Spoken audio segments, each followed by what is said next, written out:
Strange. Usually it says recording in progress, all of this. Okay, this meeting is being recorded. Okay. Well, I think we are recording. Just going to. I wanted to read. This is a very, you know, Dr. Seuss, of course. See.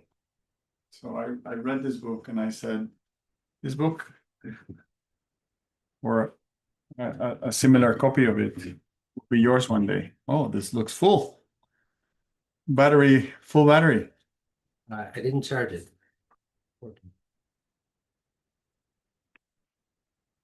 No. No. But we could charge it here if you have just one of those, It's not cables like today. the old ones. Would it be this one? I think so. I believe. Maybe not. I think so. What I don't have is a comfortable plug.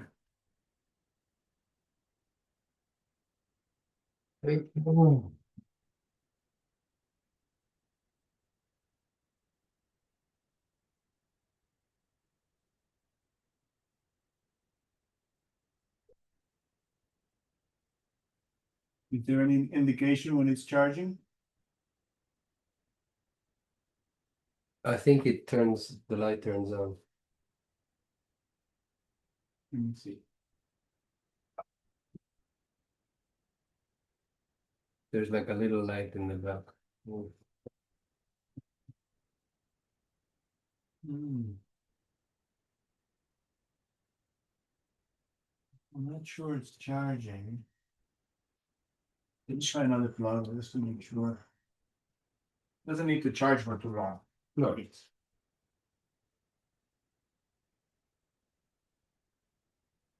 Are you feeling cold? Like a humid.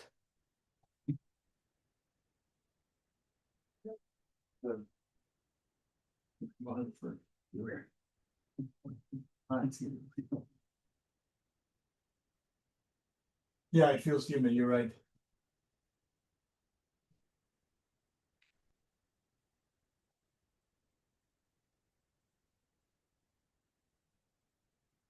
Okay, now I'm sure it's charging, but there is no indication of a light.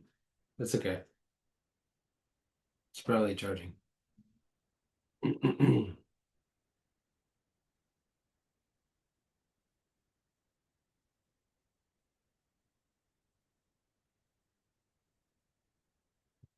So, I think we are recording. I read this book the other day with the girls. It's not too long.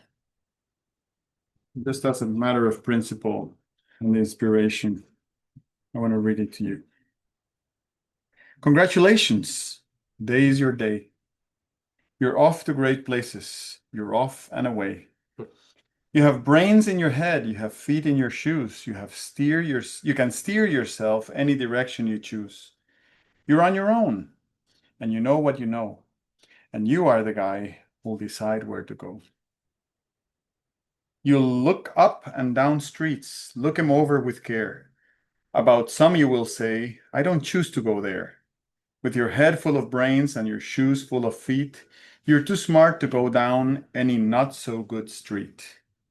And you may not find any you'll want to go down. In that case, of course, you'll head straight out of town. It's opener there, in the wide open air. Out there things can happen and frequently do to people as brainy and footsy as you. And when things start to happen, don't worry, don't stew, just go right along, you'll start happening too. Oh, the places you'll go. You'll be on your way up. You'll be seeing great sights. You'll join the high flyers who soar to high heights. You won't lag behind because you'll have the speed. You'll pass the whole gang and you'll soon take the lead. Wherever you fly, you'll be best of the best. Wherever you go, you will top all the rest. Except when you don't, because sometimes you won't. I'm sorry to say so, but sadly it's true that bang-ups and hang-ups can happen to you. You can get all hung up in a prickly perch, and your gang will fly on. You'll be left in a lurch. You'll come down from the lurch with an unpleasant bump, and the chances are then that you'll be in a slump. And when you're in a slump, you're not in for much fun. Unslumping yourself is not easily done. You will come to a place where the streets are not marked. Some windows are lighted, but mostly they're darked. A place you could sprain both your elbow and chin. Do you dare to stay out? Do you dare to go in? How much can you lose? How much can you win? And if you go in, should you turn left or right? Or right and three quarters? Or maybe not quite? Or go around back and sneak in from behind? Simple it's not, I'm afraid you will find, for a mind maker upper to make up his mind. You can get so confused that you'll start in the race down long wiggled roads at a breaknecking pace and grind on for miles across weirdish wild space, headed, I fear, toward a most useless place, the waiting place.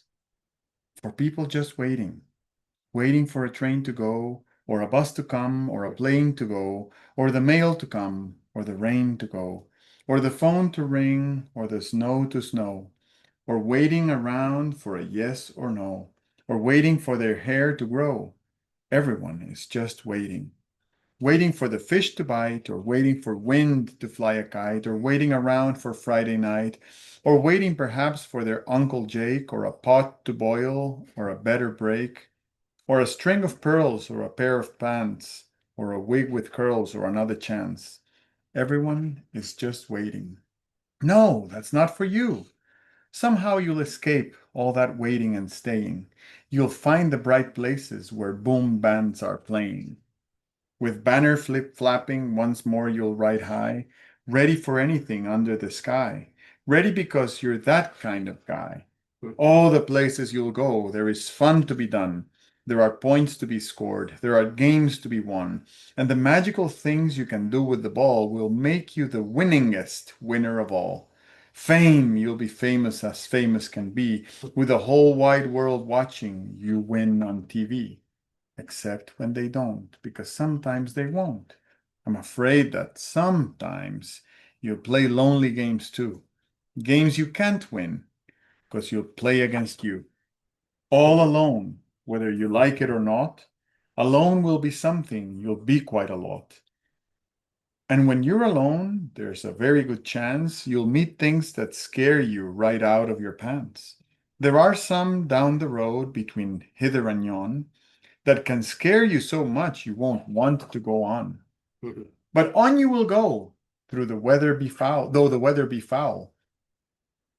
On you will go, though your enemies prowl. On you will go, through the hack and cracks howl. Onward up many a frightening creek, though your arms may get sore and your sneakers may leak. On and on you will hike, and I know you'll hike far, and face up to your problems, whatever they are. You'll get mixed up, of course, as you already know. You'll get mixed up with many strange birds as you go. So be sure when you step. Step with care and great tact, and remember that life's a great balancing act.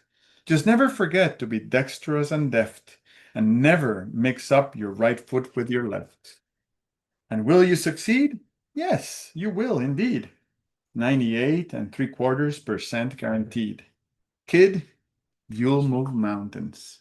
So, be your name Buxbaum or Bixby or Bray or Mordecai Ali Van Allen O'Shea, you're off to great places. Today is your day. Your mountain is waiting. So get on your way. Okay, Jeff. I'm new to Dr. Seuss and I'm new to this book. I read it once to the girls about a month ago. And I said, this is David speaking to Shalem. So I said, I'm going to read that For book. sure. I need to buy one. Yeah, I'll get it for you. All right. Probably suggests it's better to do it when the time comes. Yeah. That'll be so. Yeah. Be a while. We'll be done with it by then. Okay. Um, Salud, hermano. You want some more? A little bit. Thank you. Yeah, well, there's only a little bit left. You should eat. Yeah, I'll have some food. Yeah. I was, yeah, I did my biking this morning, so I was, and I fasted for many hours, and I had relatively light lunch, so I'm hungry. It's good to eat. Yeah, what a wonderful way to get an insight, a story. Quite often I share with people my experience because, finding a way to bring an insight into vivid life brings it more to the court than just hearing about it in an abstract intellectual way.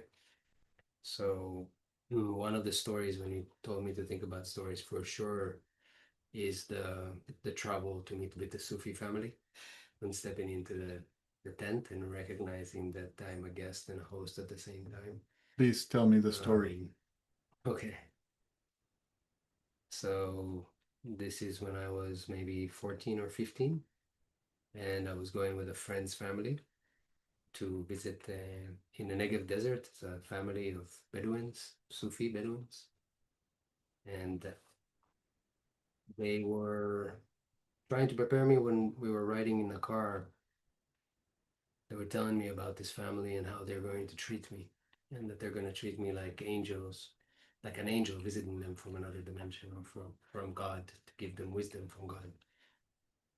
And when I arrived there, it was clear I didn't really prepare for that kind of meeting. I wasn't dressed for the occasion. I felt a little bit out of place, but also I noticed very quickly that that they didn't have much. It was clear that they were living very much from what they've had to their disposal, and that they're nomadic family and they're moving around. But the way that they set up the space was so meticulous. Stepping into that tent felt like a ceremony.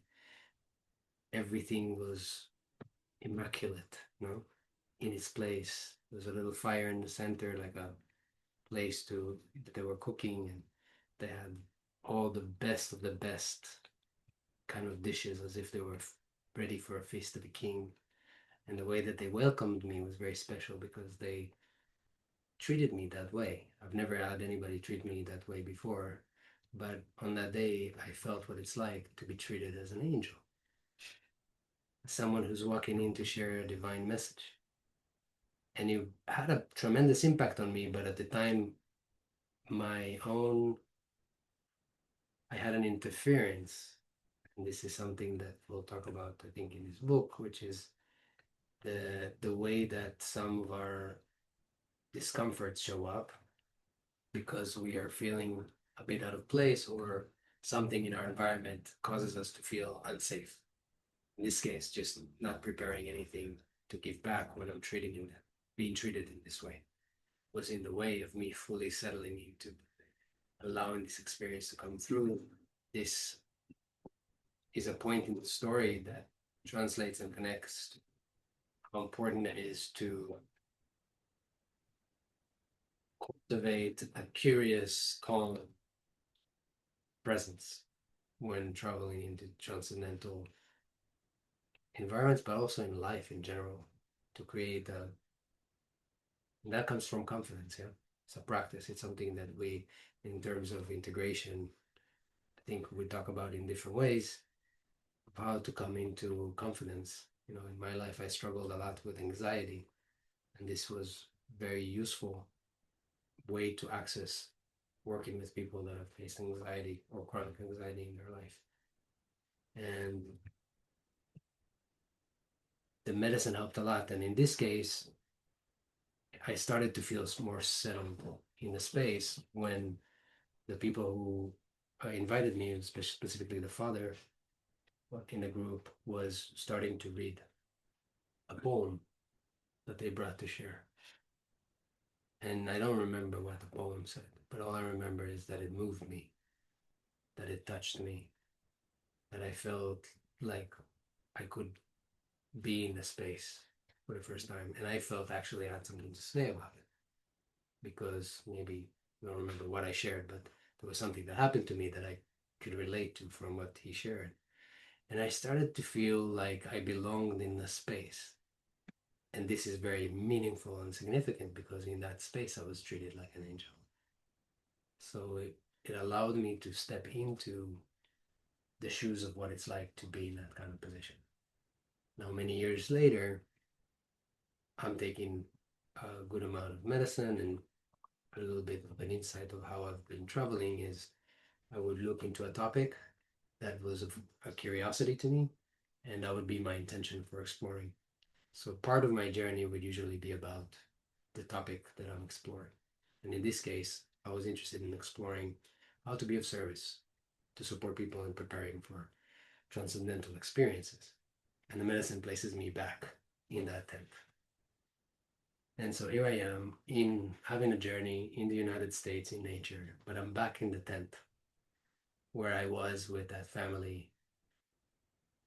And what was different about the experience this time is that I didn't see myself as a guest, even though I was in their tent, on their carpets. But this time, I was the host. The experience, the medicine allowed me to experience my consciousness as a space, as a temple, as a tent like the one I was sitting in, hosting them in my consciousness.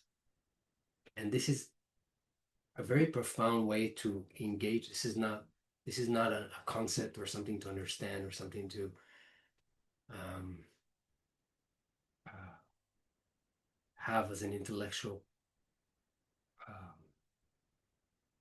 idea, but it's something that we can all bring into our direct experience wherever we are, because everything that shows up in our environment shows up within our conscious experience.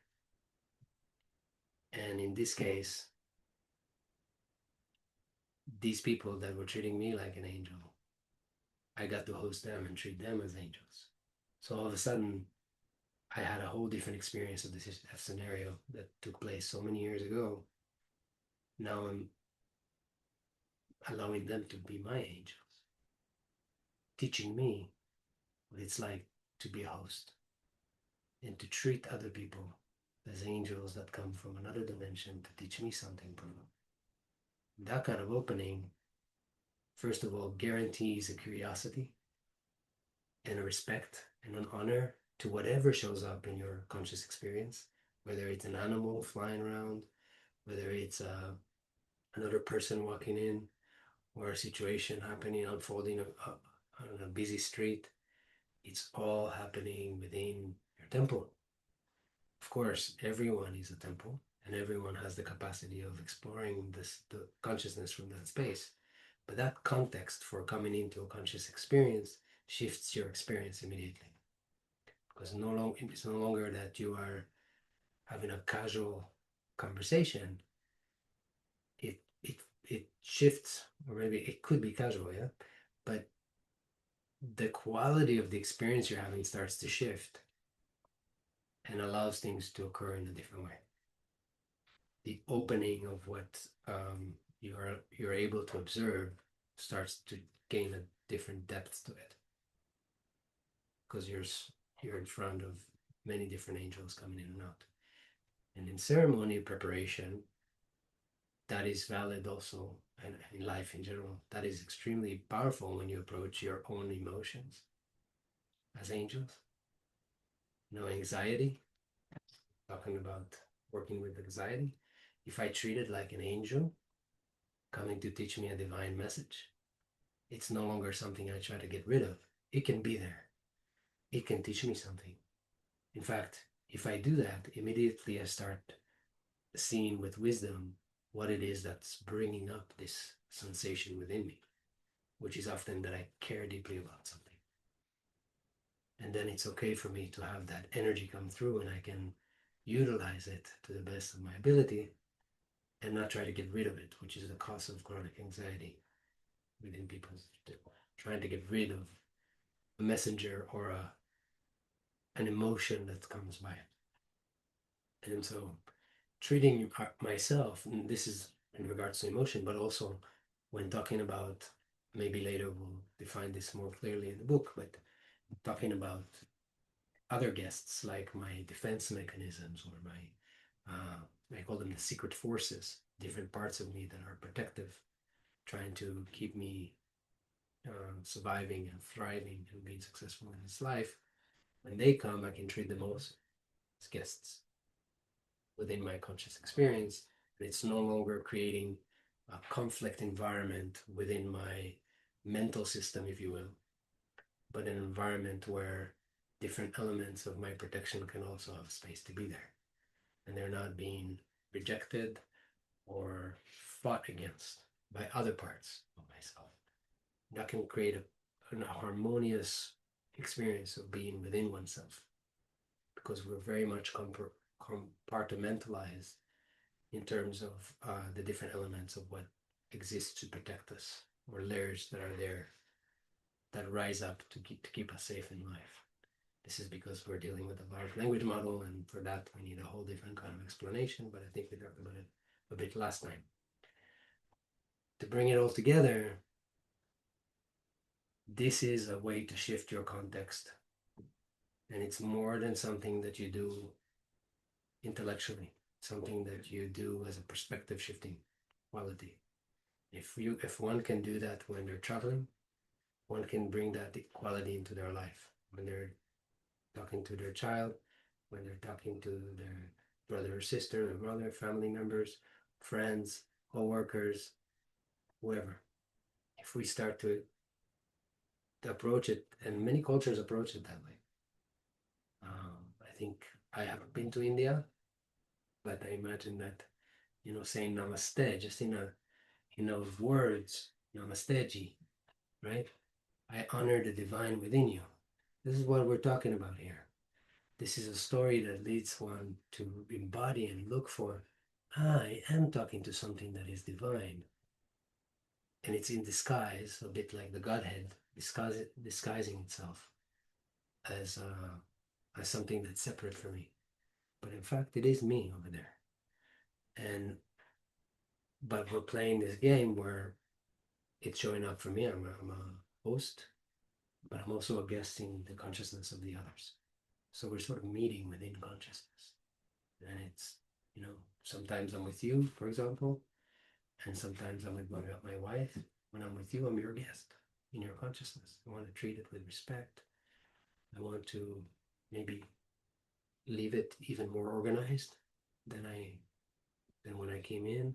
I want to treat it with honor, and talking about holding space for people's spiritual experiences. What a more important element of the kind of approach to someone's presence than to treat them like an angel that's coming to teach you something, instead of the other way around, like you are some teacher for them. And if you do that, then you're going to be allowed also, or granted access much easier for people to work with them, because you're treating them as someone that is divine. It's very when an angel comes to your door, or someone that treats you as an angel comes to your door to come to visit you, you most likely will open the door for them, because you won't see any threat in that. And you'll see the sort of within their presence, you'll notice the delicate presence of honor and respect and humility. So it's much easier to open the door for that. You'll see their hearts in other ways. So we're talking about engagement, participation in life from a certain context that is generated, not one that maybe is automatically there. And people have automatic contexts for how they come into the world. One example is the world is not fair.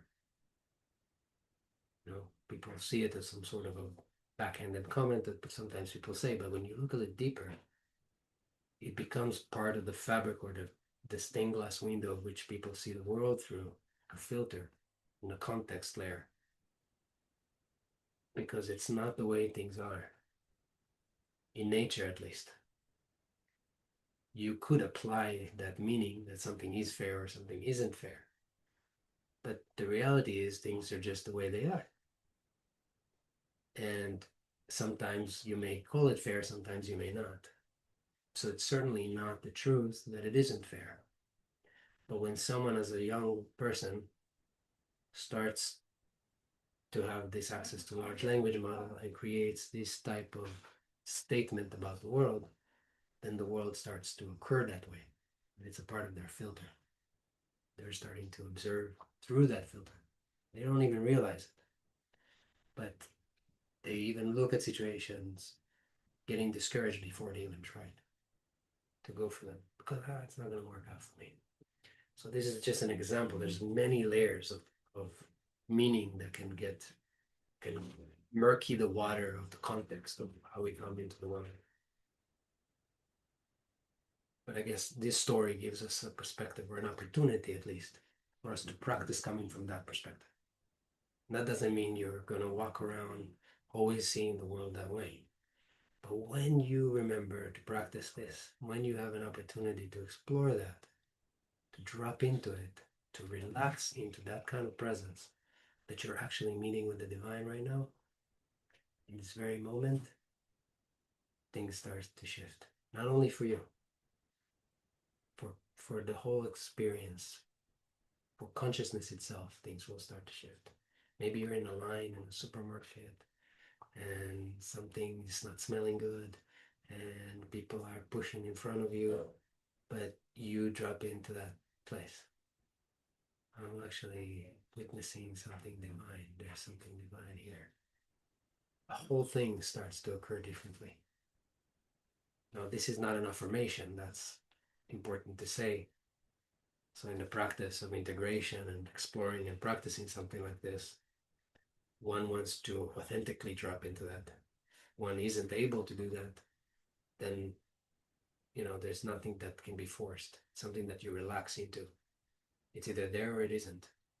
There's something to be authentic about, and authenticity is very important. We'll talk about another story that represents authenticity and allows for that to be another embodiment way of engaging and participating in the world. But that leads to a beautiful practice of being a host and being a guest at the same time. Everywhere you are, it doesn't matter where you are. You could be at someone's beautiful villa or out in nature with someone or in an office, just out on the street. You're always a host if you see it that way. And your consciousness is a temple. And then I've been focusing a lot on what comes of, other people around, but this has a huge benefit to people when it comes to their inner world and what shows up for them internally. Because constantly, even listening to me, probably you had some guests coming through. Thoughts about this or that, and ideas, agreements, disagreements. Maybe it took you to different places, you saw different things, scenarios in your life. Those are all guests in consciousness. Why treat them any other way but something that is divine? It's very disarming. It creates peace. It allows you to relax and be in a space that is sacred. Now, of course, if you're being attacked by someone, it's a different story. Maybe it's better to allow the automatic reaction to take over. But that's very rare for most people, unless they're in very specific situations in this one. I think that's a good place to stop that story. But I am listening to the story, to the part of it that I had already heard before, and to many other levels of complexity and sequels that I had never heard before. So as I listen to it, I am trying to create a category for this story. So first of all, it's an original story. It's 100% authentic. Yeah. chances are nobody has ever or will ever possibly have the same exact experience. And it has a few attributes that are uniquely yours. I think this ability to perceive the other as the divine is within the realm of our shared humanity, of course. But I think there is a question of upbringing about regarding other as divine that is not necessarily, or self as divine. Yeah. And this is something that might come easier to some cultures than to others. Sure. I also think that this is an experience that has, if, in and of itself, the visit to the Bedouins is a transcendental experience. But when you switched perspective and you saw it in the, let's say, inverted direction with the use of psilocybin in an altered state, you were able to complete a tunnel within you that gave you um, a learning experience that is richer than what I get out of it, because you lived it in multiple ways. Sure. And as I was trying to categorize the story, I was thinking, how can we build a structure to accompany the story that will allow anybody that will listen to it or read it about it go through a similar experience? Yeah, it's just a methodical question, methodological question. It could be in the way that we write it, or that we choose to express it, is that we turn our attention to the reader. It could be a guided meditation.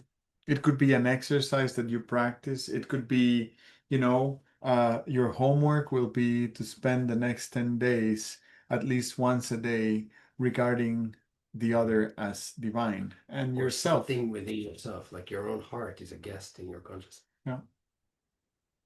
It really does show up that way if you just quiet enough to hear, to be with it. Doesn't show up like you. Yeah. Shows up like a heart that is there within your conscious experience. Yeah. Same as everything that exists. Even consciousness itself feels like a guest sometime. Yeah, at least someone else's consciousness. And it's remarkable. We don't have access to each other's consciousness, but we are clearly within each other's consciousness. So this is very rich, because there is a whole different experience within the whole spectrum of what I just described. Place yourself for a moment in being my guest in my consciousness. Immediately there's a certain quality to that starts to show up. There's a certain, for me, it's often honor and respect when I feel like when I've dropped into that context to be a guest for someone. Right now I'm feeling that with you. I'm your guest within your conscious experience, within this great journey of life of Alvan.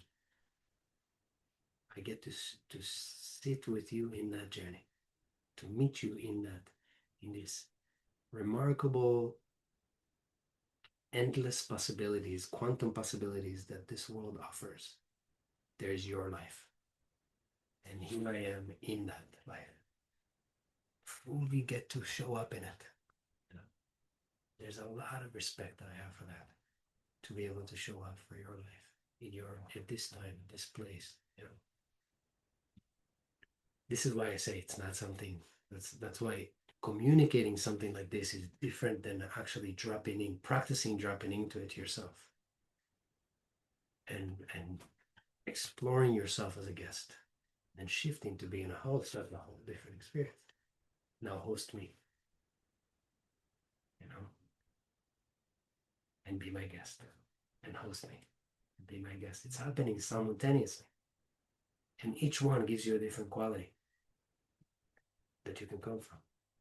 Because the context is quantum. It's up to you. It's completely up to the point of consciousness to choose where it's coming from, what it's generating. Generate generosity with your listening. That's a choice, no? You don't have to do that. You could go many places with the way you listen to someone. Choice to generate, I'm going to listen from here. I want to be your guest. I want to be your host. It shifts everything.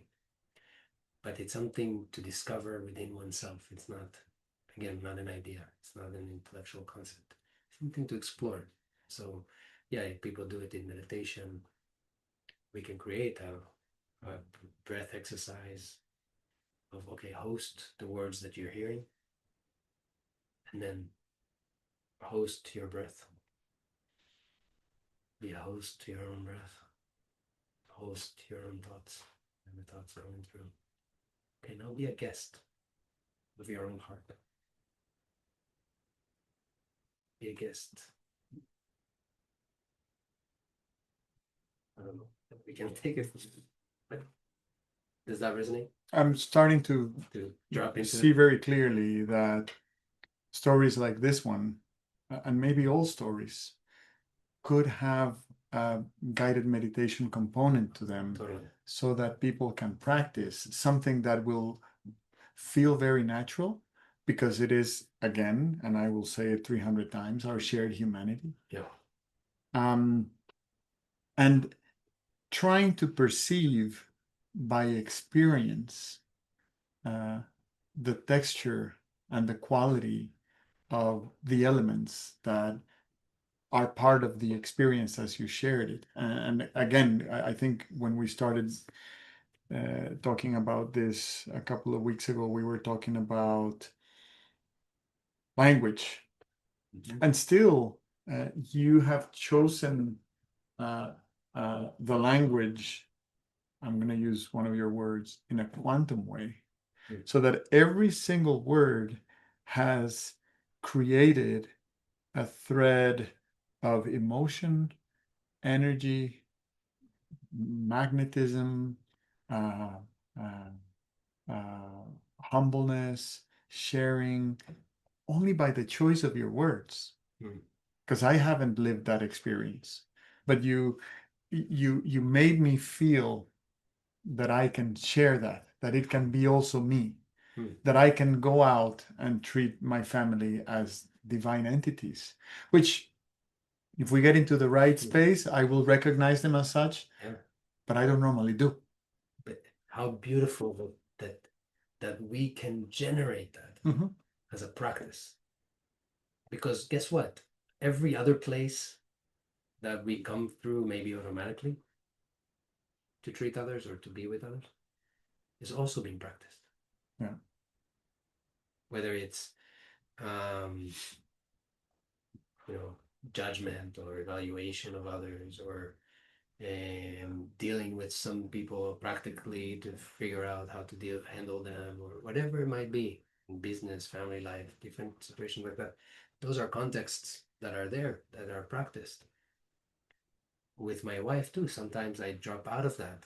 I forget that I'm a guest in her incredible journey of life that is so unique, like a fingerprint that's only hers in this vast quantum extraordinary cosmos. There she is, and I get to be part of that life. But when I remember that, miracles happened last night. It's like every moment is an opportunity for that. So why not practice it? Why not take it on a place to generate my own context of how I show up for this conversation? Not because I need to, or I have to, or it's the good way, or no, it's because it drops me into a certain quality of experience that personally I have gratitude for. And it's organic when it shows up, and it's authentic when it shows up that way. I want to recognize how potent this first story is. I want to dream about a physical book being published, Sure. and I think this would be a very good first story. Yeah, sure. But it's the first we record, so it's the first story. And it's cool because it also speaks about integration, if you think about it. That's what I was going. Okay, good. It has all the components of that, because even when you think about, this is a good example of integration within ceremony. Because what I've missed as a 15-year-old David in that tent got integrated many years later. It wasn't that it wasn't available there, but that it was there. I was hosting them, but I was too busy being a guest to recognize that they were actually the angels. And I was too busy being the angel for them, because that was the natural place to drop into because of the way they were treating me. That I forgot I was hosting them. They were the angel. You know? Mm-hmm. And I got to experience the full richness of that. And that sort of integrated the full richness of what that message could be. Sometimes we get an insight, and because we're not curious further, this is actually a very important topic of completion. How important it is to complete things. Not that anything really gets complete, but to honor things for the way that they were, and not to get caught up in them or hold on to them. Because I can get into a whole conversation about that, but this moment is fresh. It's at the edge of history, the cliffs of the unknown. And if we hold on to anything that is already past, we're not available for the miracle now. It doesn't matter how little that is, just not fully here, because you're holding on to something else that is gone. And most people do that with things that they love, but even more with things that have been challenging for them in life, maybe feel unresolved. So the mind is holding on to it for a very good reason, in order to protect ourselves in the future from that happening again. So we're talking about post-traumatic stress disorder and all the disorders that come with, with that topic. And we're gonna not talk about disorder, because it's very orderly for the mind to do something like that. It's not a disease or anything. It's just what we're designed to do, protect ourselves. It should be the way it is. It's a sacred thing. Without it, forget about life. Just sometimes it's unnecessary. So, yeah, I think it's a good way to start. Yeah. I have a story about the day that we met. I think it didn't really charge. Sure, it's okay. Yeah. The conversation is already.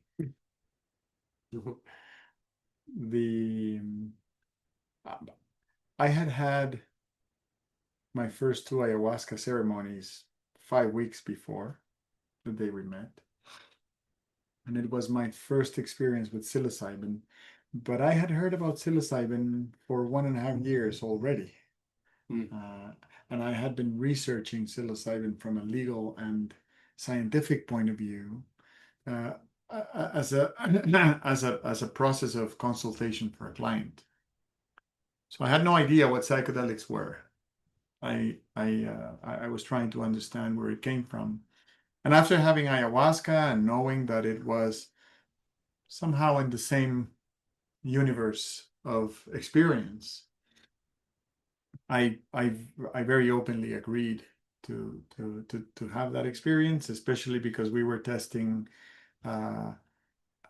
music, a demo sound journey that was produced by Spinoza. And I was looking forward to listening to the music. And I had what I understand today is to be a significantly large dose, 3 grams. And And I took the medicine all at once, and I stayed lying down with a blindfold and with the headphones for 3 consecutive hours without moving. And those 3 hours, the experience I had was not pleasant. And that's okay. The fact that it was unpleasant doesn't mean that it wasn't memorable or cherishable. But the unpleasant part of it was that I was walking on a very thick swamp, Mm. uh, with mud all the way to my hip, um, all by myself, and everything surrounding me was dead. Mm. And basically, that's all that I did for what felt like an eternity. Yeah. And when I had the opportunity of having a conversation with our facilitator that night, our dear Joel Stewart, uh, um, his his feedback. I don't remember a lot of his feedback because his feedback was, as he is, very elaborate, extremely elaborate. Like With the his high intensity. his words are like fractals, and you have to like trying to see where the reflection of one little triangle leads you. But what I recall from that became a lesson that built my character is that the experience I had is an experience I can take. Yeah. And that's why I had it. Mhm. And if I can take that experience, then it means that I can now grow to having other experiences, especially because I was very concerned back then about the state of affairs of our global environment. Mhm. Um, I don't think I am definitely not as concerned anymore, not because of the environment, but because of myself. Yeah. And I I was concerned about everything so dead around me. Mhm. Yeah. And I remember that Joel said, "Well, this is the weight that you can carry on your shoulders." Mm. And to me, this has been, well, regardless of how eloquent that lesson can be, because you can hear this lesson in 1,000 different ways, and it's never going to be as impactful as it was because I lived it. Do you mind if I add to this? Go. So I think it's the first time you're actually telling me what it was like in that first part, because the second part was us meeting, and I'm sure you'll talk about it if you Yeah. want to mention it to get to that point.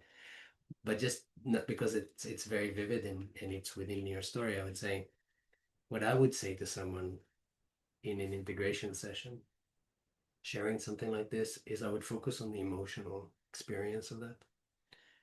Because a big part of our system's work is to help us, of course, survive and create security and comfort.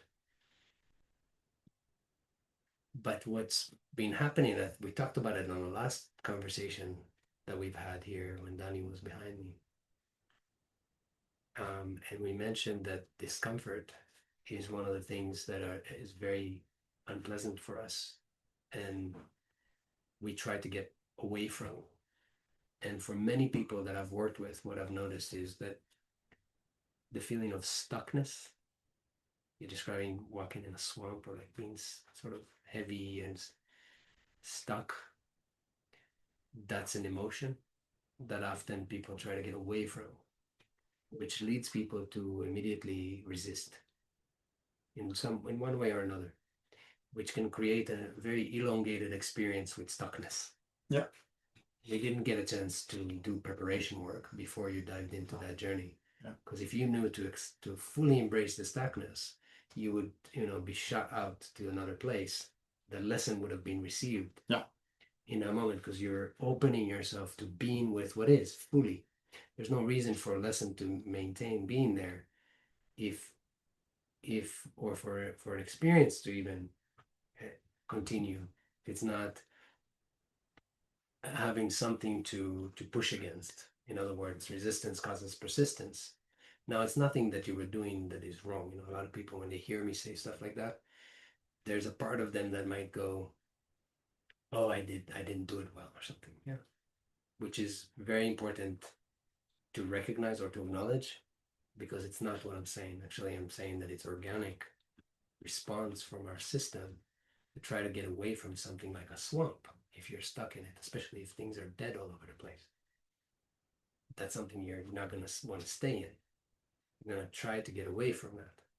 Now, the way we try to get away from that is by, sometimes just trying to focus on other things, trying to get away from it, waiting for it to end. There's many, that waiting room in the book of Dr. Seuss that you read in the beginning of the session. That's a mechanism where people go to protect themselves. I think we talked about it last time. So maybe a combination of some of those things were happening while you were in the swamp instead of fully dropping into the swamp and being with the deadness of the swamp and making space for death and what that is. Because for what I've noticed from my own journeys, from journeys with others over the years, is when they do embrace that, when they fully drop into acceptance, and that's something else we'll tell a story about, then death can be a lesson that, and I know you had other experience with that were very profound. So death can be a beginning or something to unfold and be profound. And I think the medicine was taking you there. It was taking you to death. But at the moment, maybe the medicine wasn't in a sufficient amount, or it met with some resist, like, I don't know if I want to go here. Yeah. Or some quality of not wanting to get away from the discomfort emotion that was sort of present there with the death, with the swamp, because it wasn't just being in the swamp, it was an emotional experience. So that's why engagement is so important, so that when something comes up and it's extremely uncomfortable, we find a way to make space for it and drop into it, because it will take us somewhere else. But you can't do that in order to get to the other side, because that would be like an agenda. This is quite complex what I'm talking about, because we're talking about acceptance here. But you just fully be with being stuck in that. And that lasts as long as it needs to last. But it's usually a much different experience, because it starts to transform. The experience itself starts to transform when you approach it that way. But you didn't have those tools, you didn't have that practice before going into this. And therefore, it's sort of not the truth, right? But my experience, it sort of elongated the experience for like 3 hours of being in that place.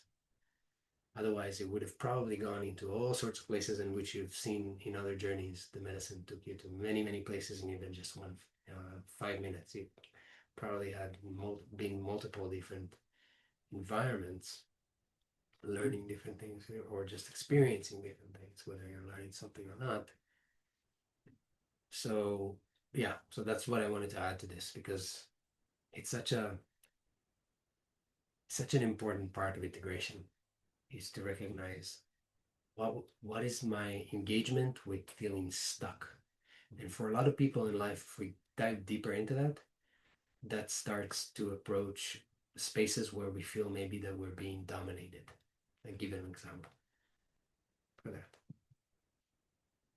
When, I don't know if you've had people that are very dominating in your life, but when someone comes in that is a dominant figure, that could bring up some feeling of being stuck for a person.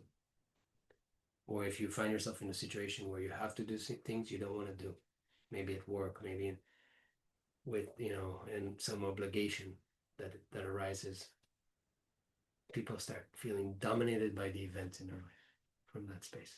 So that stuckness is actually a very powerful emotion because it comes to share with you something. And if you open up, let's say, welcoming it like a guest in your temple, then it will show you how important things like freedom, independence, ability to choose, free will, how important those things are in your life, which didn't feel like you had access to maybe during that time in the experience.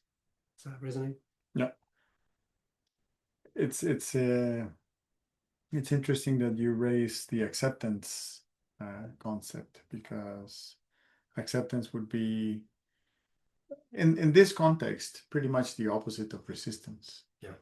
It's just, well, letting go. Uh, some people refer to it as surrender. I heard the other day a counter indication to the use of surrender, because it has a double meaning, and the other meaning of surrender is to give up, and it's passive. So more proactively is allowing. So accepting is allowing. It could be even more of an action than to allow, because allowing also someone can easily fall into, well, I want to allow this to happen, and it's not a choice. So allowing as a choice works really well, but choice is an extremely, I'm making it dramatic now when I say extremely, but without choosing to allow, without choosing to accept, that just doesn't occur as acceptance in terms of embodiment and engagement. Choice is extremely important when it comes to acceptance. Why? Because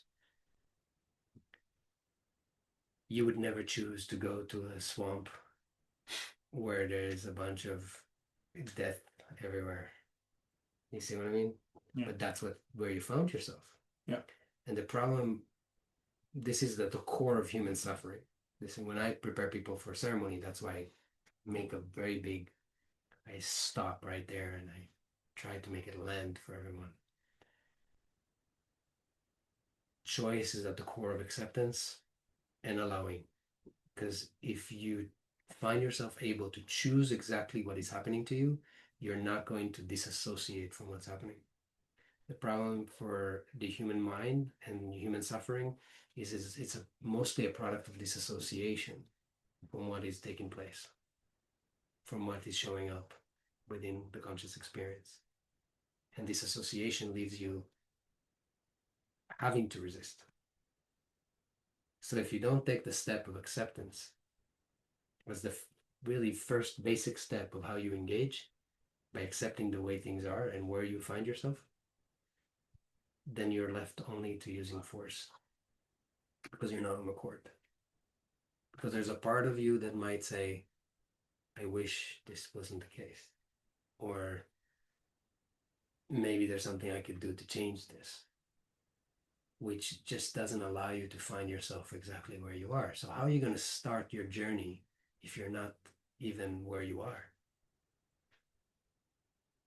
The medicine is taking you to a swamp full of death.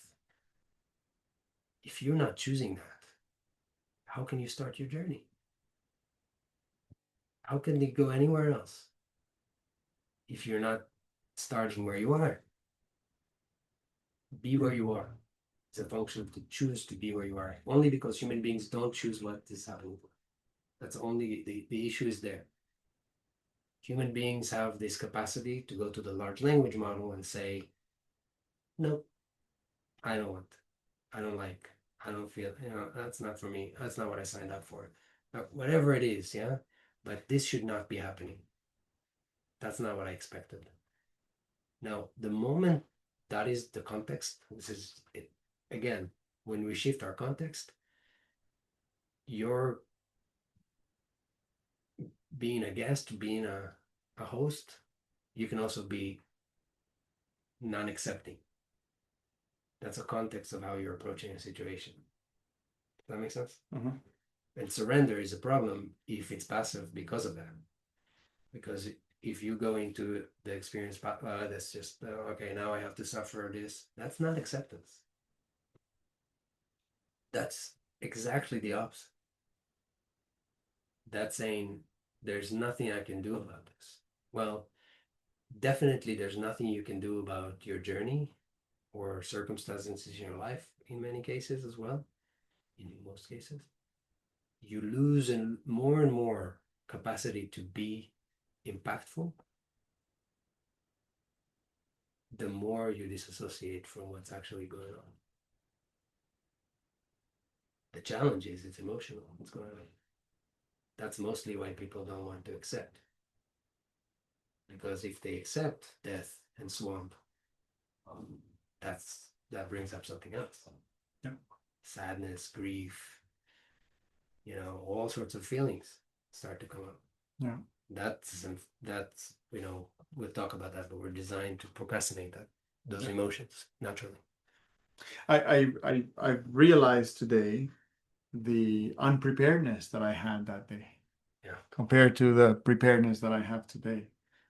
And it's interesting that you raise acceptance, because if I could go back and I could have the same journey, I think if I would have embraced the experience with acceptance, it would have lasted 3 minutes and it would have morphed into something else.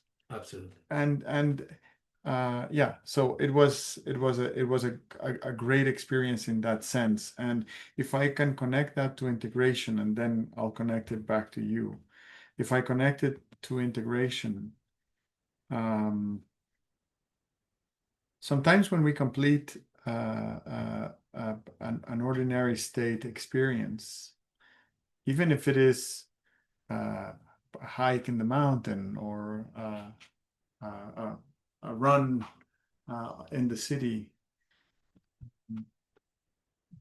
you spoke about completing things, and the integration is fundamental to complete something.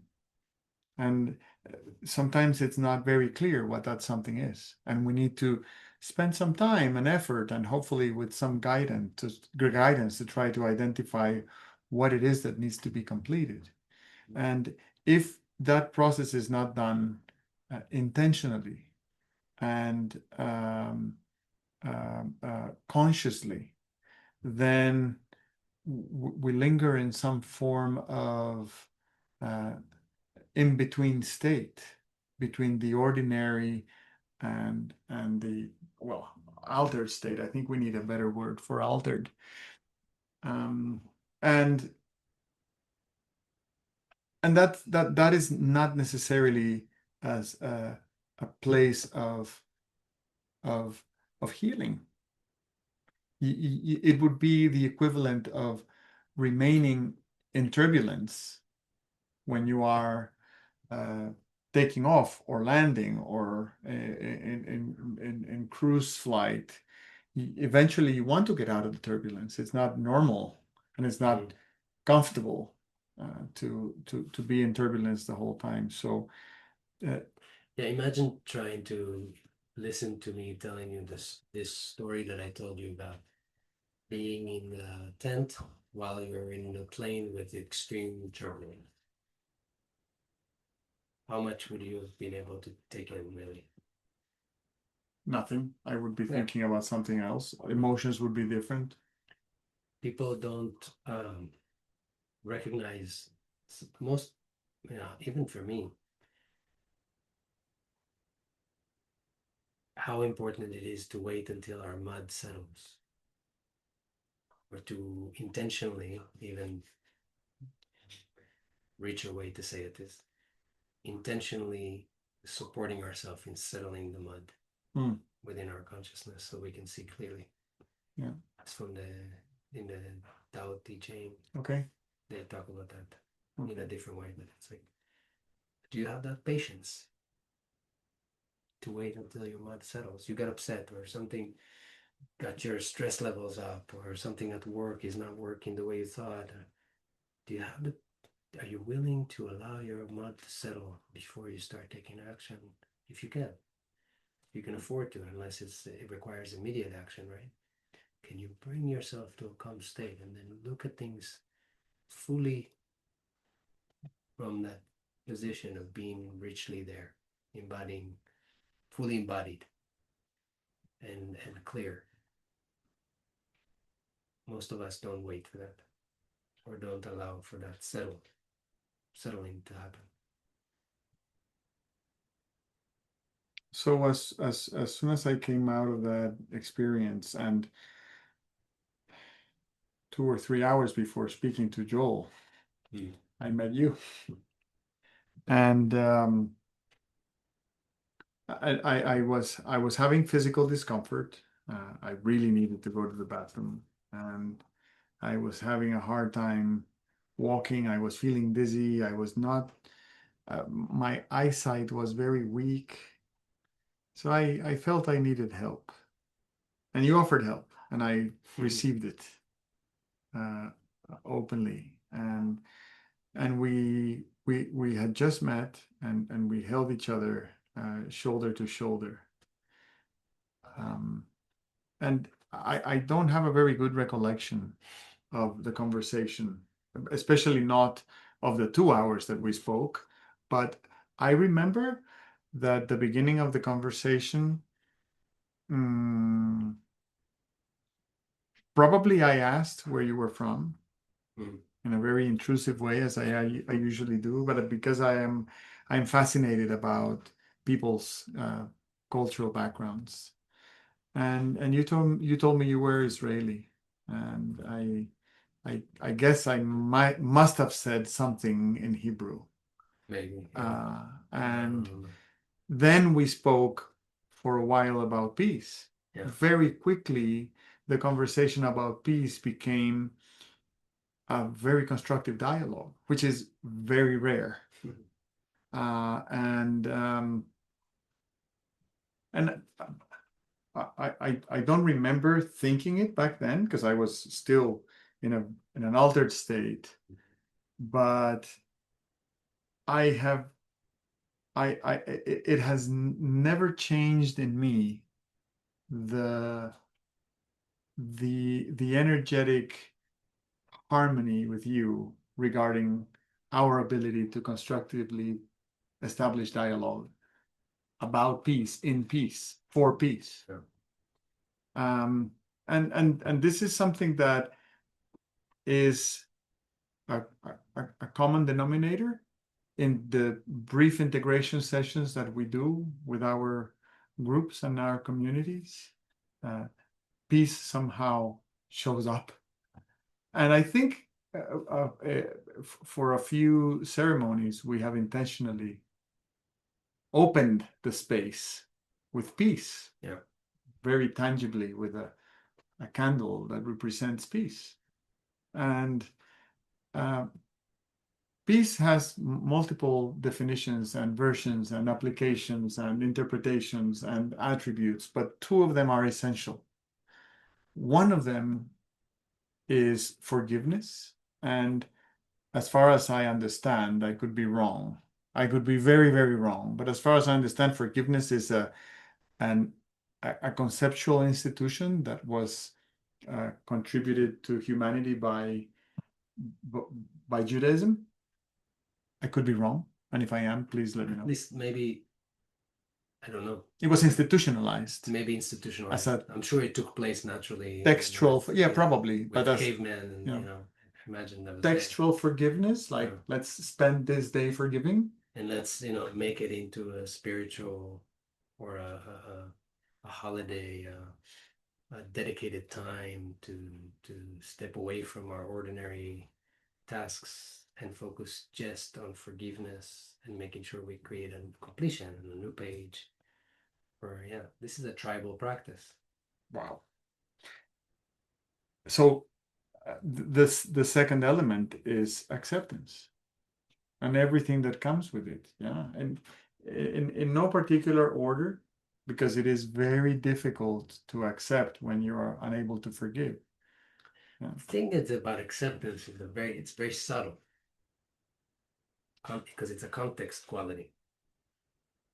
If there's anything about our meeting right now that I am not fully choosing as it is, that there's part of me that maybe rejects it whatever part in this environment, in me, in you, in the conversation, that immediately starts to take me away fully from being present.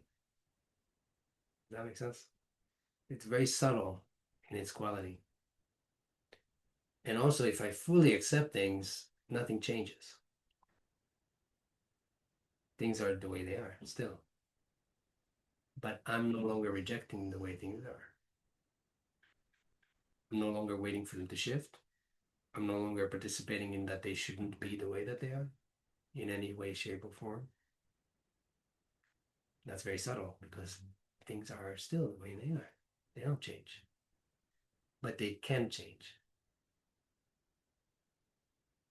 Versus when I say they shouldn't be, they remain within me in a loop pattern. That makes sense? Mhm. I'm talking about something invisible. Mhm. And they keep creating a dissonance between me and the world whenever they show up. And we can bring examples to this, but Yeah. yeah. Yeah. So it's I would say that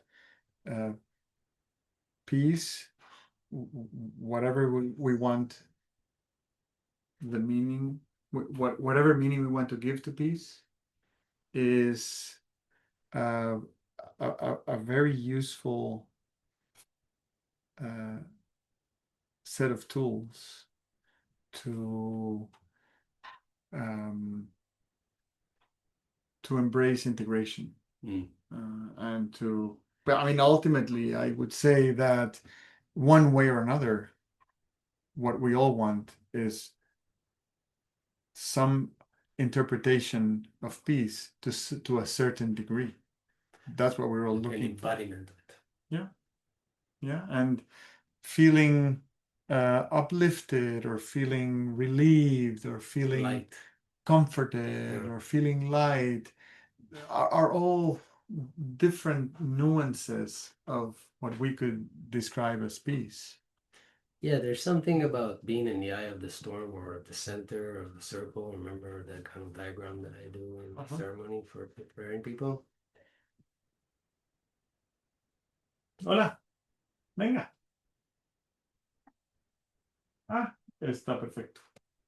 Gracias. Yes, the center of the circle. There's something about that quality that is peaceful in nature. Organically, it's peaceful. I'm about to have a child, and with babies, when they're not feeling discomforts or any kind of impulse thing to do, they drop into a very peaceful state. Sort of a calibrated, peaceful state, yeah? Naturally. It's a big part of our innate nature is to be at peace. One of the greatest problems with peace is that we love it so much. In other words, if I ask you, would you prefer to be happy or peaceful? What's more valuable to you? Um, I would say peaceful, but probably many people would say happy. It's interesting though, because the more I look into that, the more people, when they deeply think about this question, they say peace. Ah, that's great.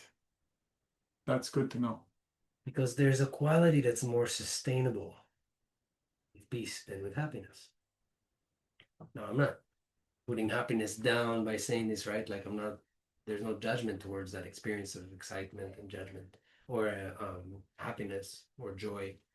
That's wonderful, but it has a temporary nature to it.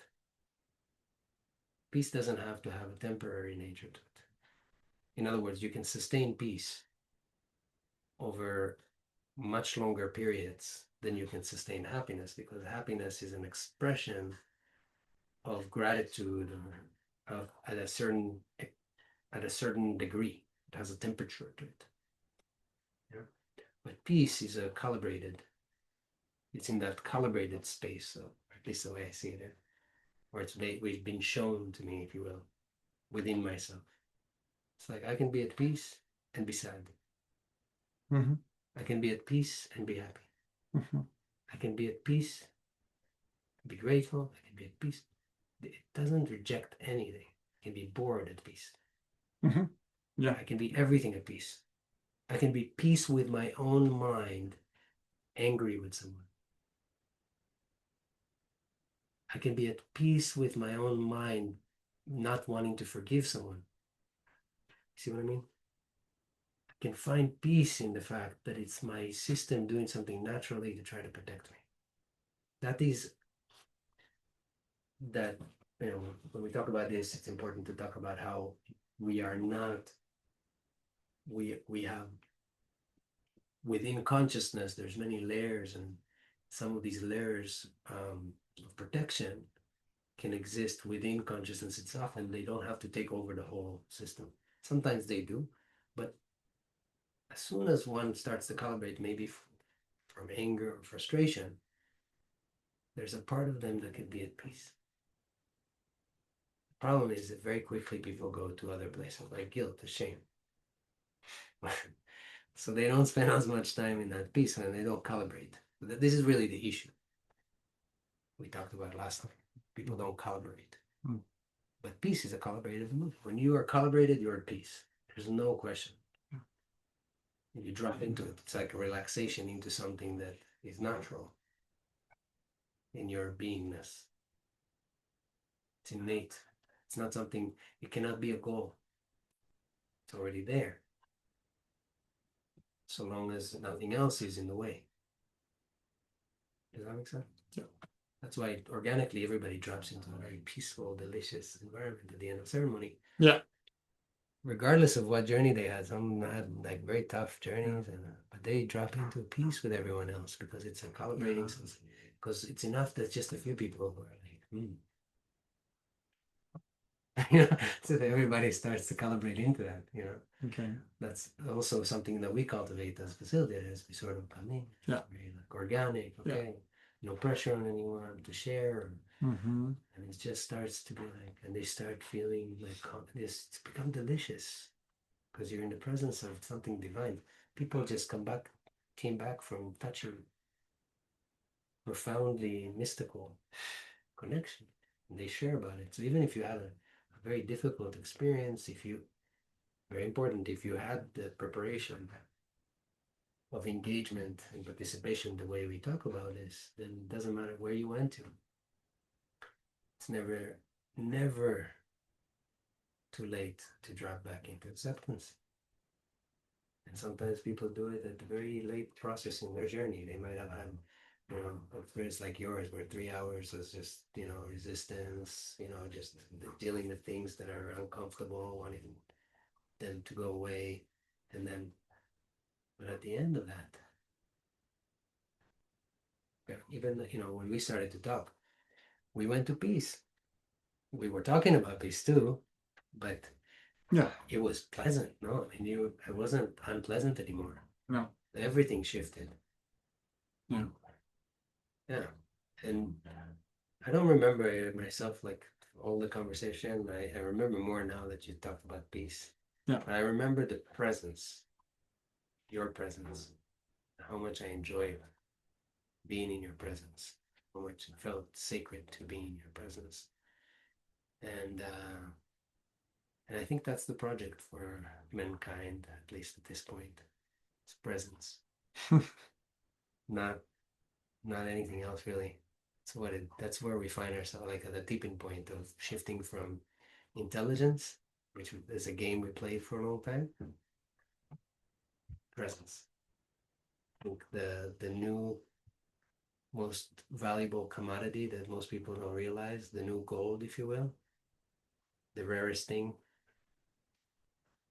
on the planet is presence, full embodiment and presence. And if one can drop into that, you can offer them a platter of gold. And I do this all the time in ceremony. I ask, can I get you anything? No.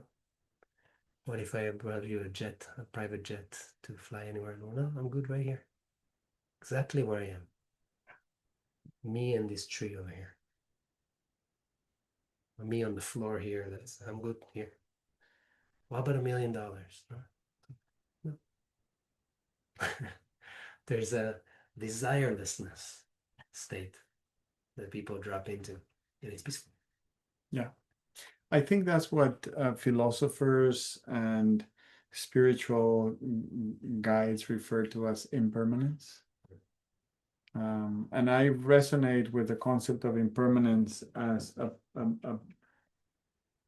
time space where you have no emotional attachment to any memory of the past or any expectation of the future. You're just here with emotional uncertainty, and the uncertainty is what allows the emergence of something new, the possibility. Yeah. Someone might say it's, in the Tao Te Ching, they say, I really love this because I resonate with that a lot in that place within the journey, the desirelessness space, which one can drop into in any waking moment. That's another context you can drop into, that things are perfect exactly the way that they are. Again, that's not an affirmation. That's, if you're willing to drop into that, this moment is exactly the way it should be, because it's sacred. You don't change sacred things. You can participate in them, but you don't try to shift or change them. But if you are there experiencing that, they ask Lao Tzu, the author, what would you do if someone is in the experiencing that type of connection? I'm going to stop recording. Yeah.